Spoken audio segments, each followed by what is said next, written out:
Buzz Tracker now. We're tracking the buzz over a new wave of attack ads. The TV spots getting especially harsh. And the Pennsylvania Senate race between incumbent Republican Rick Santorum and his Democratic challenger Bob Casey. Tom McMillen is a former Democratic congressman from Maryland with a sweet jump shot in his past at least.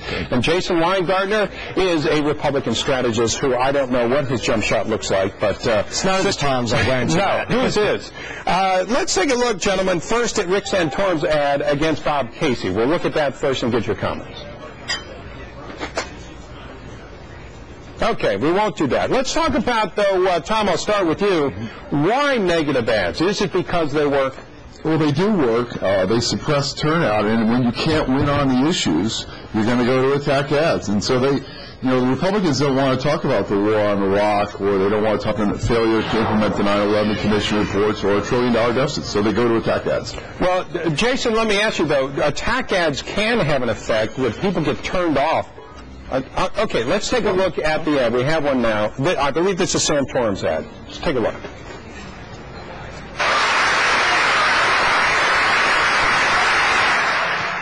I'm Rick Santorum, and I approve this message.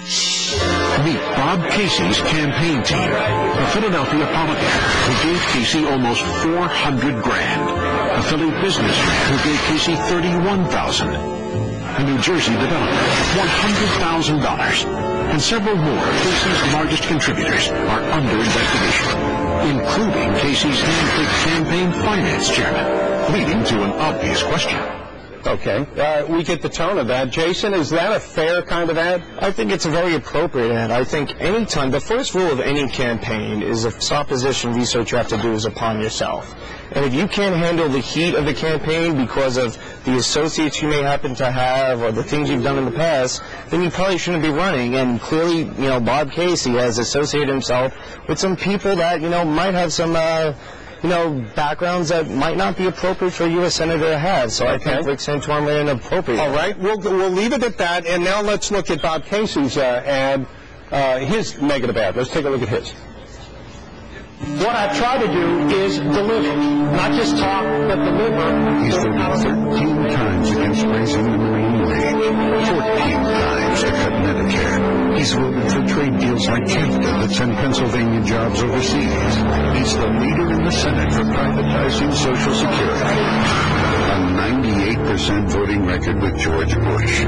So what's behind all the talk? A record that hurts Pennsylvania. I'm Bob Casey. I approve this message. Okay. Tom, is that fair? It's pretty obvious what I said. When you talk about issues, that's what Casey was trying to do there.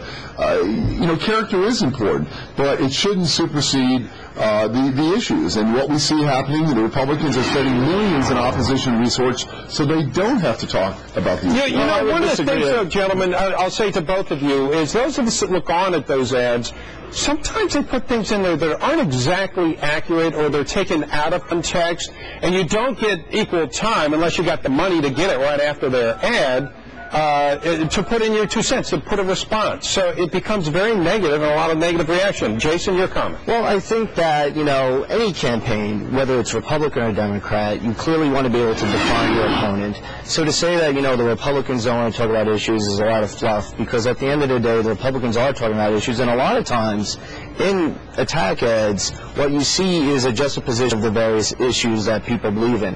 One candidate believes in raising taxes, the other candidate doesn't. Okay. So I think it's extraordinarily important to have it than a bunch of ads that may be deemed as positive, but they have a bunch of children and little puppies running around in a field of daisies singing Kumbaya. Sure. That tells absolutely nothing about anything. Okay, so Tom, would you agree that if you can, let's say, accurately paint your opponent and the differences, it's okay? But, seeing that backroom thing, there's a lot more going on there than facts. There's no question. But is that okay? I mean, regardless of which candidate it is that okay? I mean, the theme of the Casey ad was Santorum supports Bush 98% of the time. That is very thematic. In the contributor ad that Santorum made, you're not even allowed to give $100,000 in a federal race. I mean, there's so much behind that ad. Well, it's also who bundles the money. So, and that's the issue here. Why don't we talk about what we should be doing in Iraq, what we're going to do about our deficits? Let's talk about what's right about America. Let's not resort to personal attacks. That's what you always hear. It never happens. So every year we have this conversation. Chairman. Jason and Tom, thank you very much. Tom, go. I guess you dribble with your left hand now. I still do. We're fair and balanced. So Jason dribbles with his right hand. Okay. Well, whatever I can try. Okay. Thank you, gentlemen. Thank you.